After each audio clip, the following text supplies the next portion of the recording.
माता कैकेयी का मंथरा के प्रति प्रेम, महाराज न पति से प्रेम रहने दी,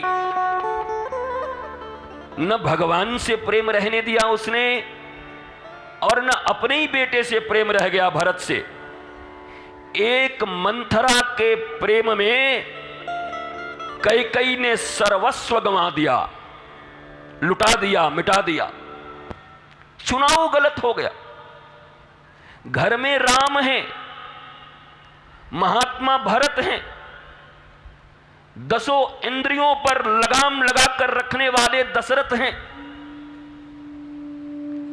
संबंध किसको, किससे कितना, कहां तक निभाना है, यह मात्रा अगर किसी को पता नहीं हो तो वो उस फूहड़ी रसोई बनाने वाले की तरह हैं जिनको पता ही नहीं कि नमक कितना डालें, मसाला कितना डालें, मिर्ची इतना डाल दिया कि महाराज खाए में जीव भी सब जर के मर जाए, आदमी खत्म है जाए।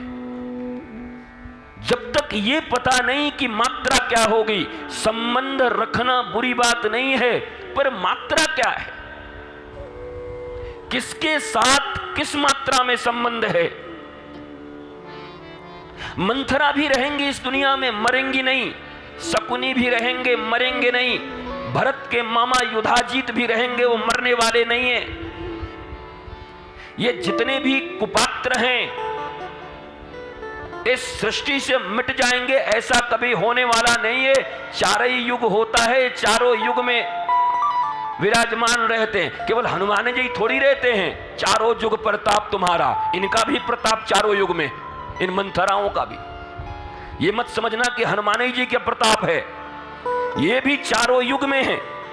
जहां ढूंढोगे वहां मंथरा मिलेंगी, जहां ढूंढोगे वहां शकुनी मिलेंगे, जहां ढूंढोगे वहां युधाजीत मिलेंगे। ऐसे लोग तुम्हें हर जगह मिलेंगे। पर ये निर्णय ये चारों युगों में भगवान के द्वारा अवतार लेकर की गई लीलाएं, और इन लीलाओं की कथा व्यास मन से निरंतर श्रवण करके आखिर आप सीखना क्या चाहते हो। वो तो यही सिखा रहे हैं ना कि देखो मंथरा नहीं होगी, ऐसी बात नहीं, मंथरा हमारे ही घर में रहती है। राम जी कह रहे हैं, तुम्हारो कौन कहे महाराज, सर्वशक्तिमान परमेश्वर के घर में भी मंथरा रह रही है। तो हमारे आपके घर में 2 4 10 हैं भी तो क्या बिगड़ जाता, मोहल्ले में 20 हैं भी तो क्या बिगड़ जाता, शहर में 50 हैं तो क्या बिगड़ जाएगा, देश में 1-2 करोड़ भी हैं तो क्या बिगड़ जाएगा। इनका अभाव नहीं होगा। आपको अपने बोध के स्तर को, समझ के स्तर को, ज्ञान के स्तर को बढ़ाना होगा, वर्धन करना होगा। भक्ति, ज्ञान और वैराग्य जब श्रीमद् भागवत के अनुरूप आपके हृदय में अपना आसन ले लेंगे तो जैसे हजारों कांटों के बीच भी एक सुंदर कोमल सा गुलाब खिला हुआ रहता है, वैसे ही इन दुष्टों और दुर्जनों के बीच भी आप सदा कृष्ण की तरह मुस्कुराते हुए अपना जीवन यापन कर सकते हो। परंतु वो प्रबोध चाहिए। वो प्रबोध अगर नहीं मिला, वो ज्ञान, भक्ति और वैराग्य से वास्ता नहीं पड़ा, और केवल ये कथाओं में रह गई, शब्दों में रह गया ज्ञान, भक्ति, वैराग्य, त्याग, राग, द्वेष, अभिनिवेश, पंचक्लेश, ये शब्दों से नहीं चलने वाला दुनिया। शब्द के मार्तंड विद्वान बन जाओगे तब भी कुछ नहीं होगा। शब्दों से खेलना हमें भी आता है, हम तो उसी के माहिर हैं।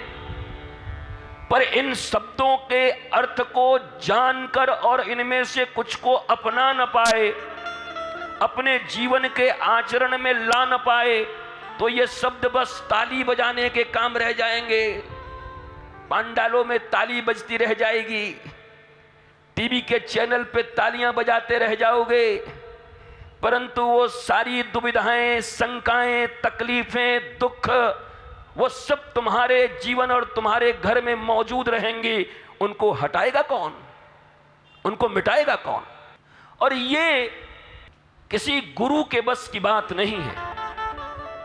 गुरु तो छोड़ो, ठाकुर न करे महाराज।